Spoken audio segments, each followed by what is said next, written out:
for you. Okay. Good night, everyone.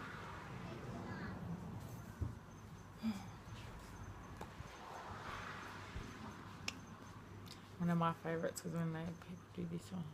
Anyway. Do it again. Do it again. Do it again.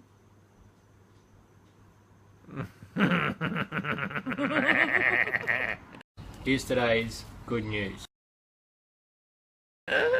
Figure. Yeah, we are so too tired tonight.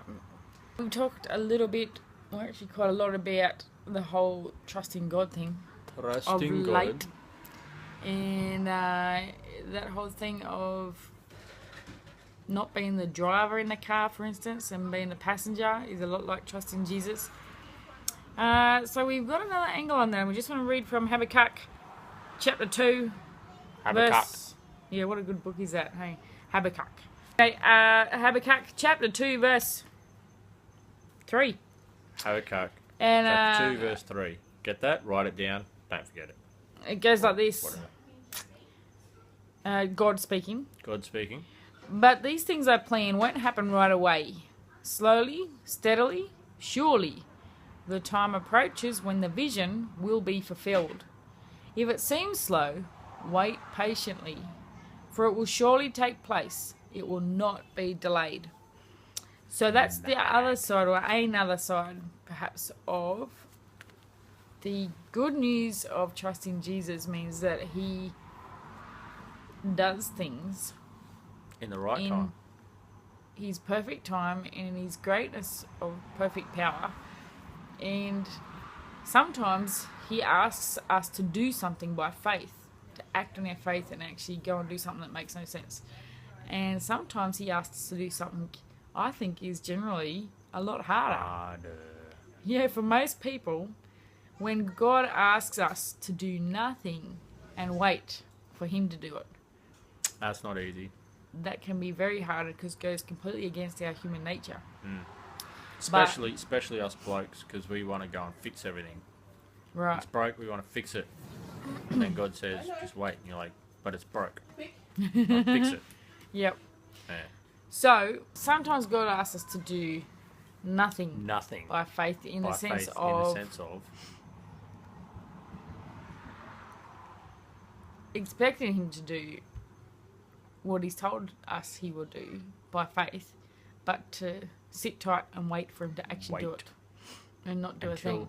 His timing, not ours. We can't just wait and then wait until it's our time. We have to wait and wait until it's his time, because otherwise we're not really doing what he said.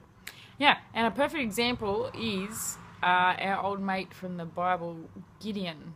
Gideon. And if you're at all familiar with his story, he was a massive pansy, scaredy pants, and yet God called him to lead the whole Israelite army into battle, and he told him to get rid of the hundreds of thousands of people, or the tens of thousands at least, who came to start in the army, whittle them all right down to only having 300 guys to verse 135,000, thank you very much, of the Midianite enemies.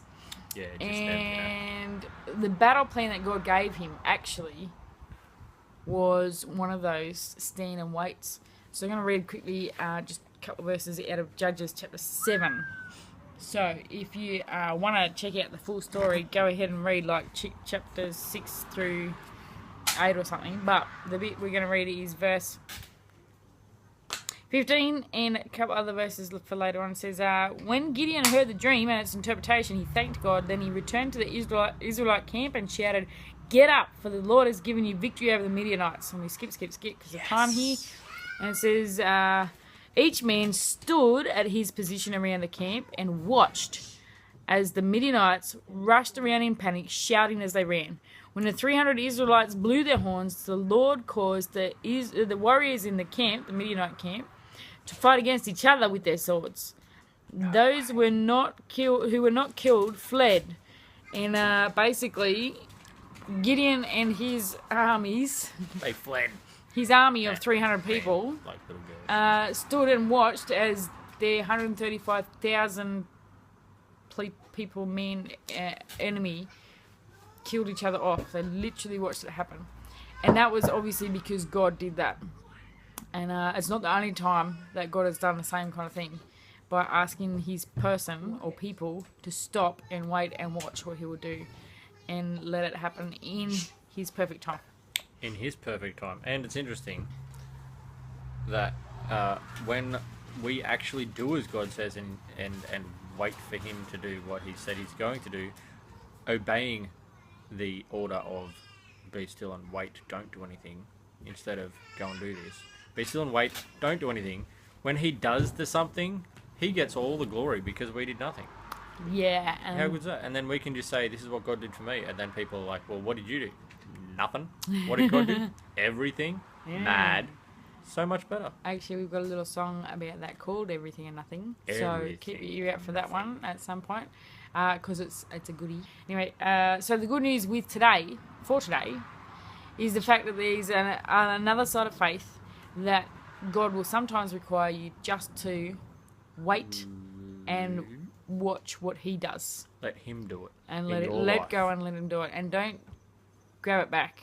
That's probably tomorrow's one, I reckon. Yeah. Anyway, so if you haven't got the doughies and all those ones going on in your world and the split lane thing that you're facing the cars oncoming traffic at 90 k's, maybe let your Jesus bit of faith drive. right now at this season for you is just completely letting go and Trust him let to him do it. Yeah.